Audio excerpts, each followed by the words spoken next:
North this weekend. What have you made of them? They seem to, even though they're still winning, they're still catching people by surprise, sitting fifth on the ladder. They catch you by surprise?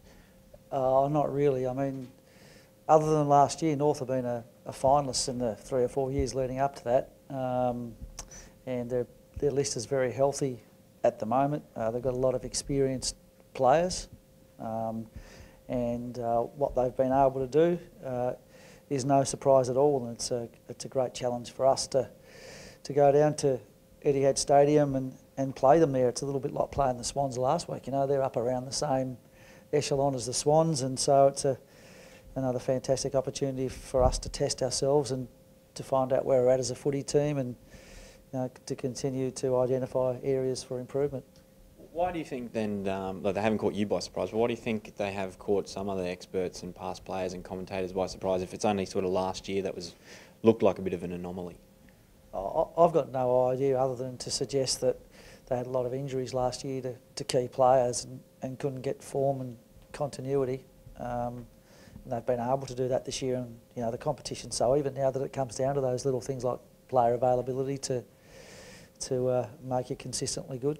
What do they do well then? Because a lot of experts and past players, whenever had them in the bottom 2 or 3 before the season started. They win contestable. They're really good at clearances. I think they play a style that suits their personnel. I think they're very, very well coached. And their defence is strong and experienced and has played a lot of footy together. So that's a pretty good formula. One that we'll have to work really hard to crack, I suspect. Yeah, you were just talking about their defence. That's a big challenge for a young guy like Hipwood, who's obviously getting better every game he plays, but being a young guy still has a few things to work on. Big challenge for him up against an experienced defence. Yeah, it's not just Eric, it's Dan McStay and Oscar and all the smalls. It's the way they work collectively. I suppose we romanticise the game a little bit and we pick out certain players to be the keys, but ultimately it's the effort of the entire group and the pressure that the mids can bring and all that sort of stuff that dictates the effectiveness of forward lines. Well, I'm going to do that and ask about Ben Brown. Kicked the big bag here at the end of last year. Yeah. And he's leading the Coleman this year. Yeah, he's kicked 33 goals, but Jarrett Waite's kicked 22, and Mason Wood's come into the team the last 4 weeks and kicked 10. So they've got a 3-pronged tall forward attack that's pretty potent. And, obviously any time you come up against North, you've got to work out how you can stop those guys. Well, not stop them completely, but reduce their ability to score. And, that's the responsibility of their individual opponents to a degree, but it's also how well you can do it depends on how well your team can actually defend up the field and make delivery inside 50 difficult. We've talked about all those things this week. But how good is your two? Harris and Darcy have been your 2 constants in that back half. How highly do you rate their season so far? Oh, they're probably both having their best seasons ever, I would have thought. I've only been with the boys this is my 2nd year.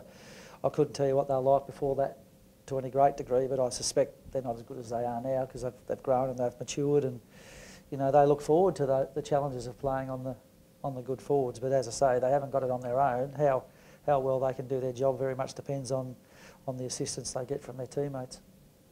On the weekend, Harris obviously set a new record for the number of spoils in one game. How hard does he work on that sort of thing? Like, not records, obviously, but making sure he's reading play and sort of getting there and disrupting another team's flow. Yeah, it's a big part of his training, big part of all the tall forwards training to be able to do that. Same at probably every club. It was a great effort to get that many spoils last week. It would have been nice if it had been a dry night and half of those spoils would have been intercept marks. So, but he's, he like Darcy Gardner, growing, maturing all the time, and pretty important part of our team. What's Darcy doing so well this year? Do you think we know he had I think he said the pre-season, a clear pre-season's helped him, but he's got Buddy last week, got Jeremy Cameron a few weeks before. They're some pretty big names under his belt. Yeah, I just think, he's into his 4th, 5th year of AFL footy. He's starting to believe that he can play against these guys and do a good job. And he's got some evidence of that now, which really helps. I think probably has improved his overall discipline. I think, you know, early days his mind would wander a little bit, and he'd get a bit annoyed about things that would happen on the field. So I think his self-control and confidence have really grown, and obviously bigger, fitter, stronger. Definitely full pre-season helped.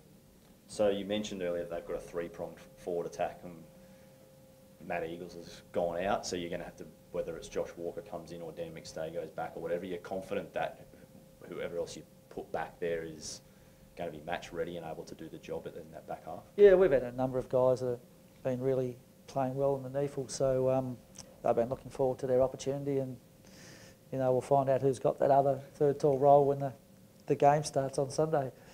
Just one on Etihad, you have turned the ball over a lot there the couple of times you've played there. What have you said during the week in regards to playing at that ground? I haven't said anything, to be honest, because you know, there's no reason why we can't play there like we play here at the Gabba. It's not dissimilar in a sense, been pretty still games, other than it was a bit wet last week, but generally speaking, you sort of play in the same pristine conditions at Etihad as you do at the Gabba. So a lot of those things are more decisions than anything else, and you know, hopefully we'll get a lot right on the weekend and not make too many mistakes.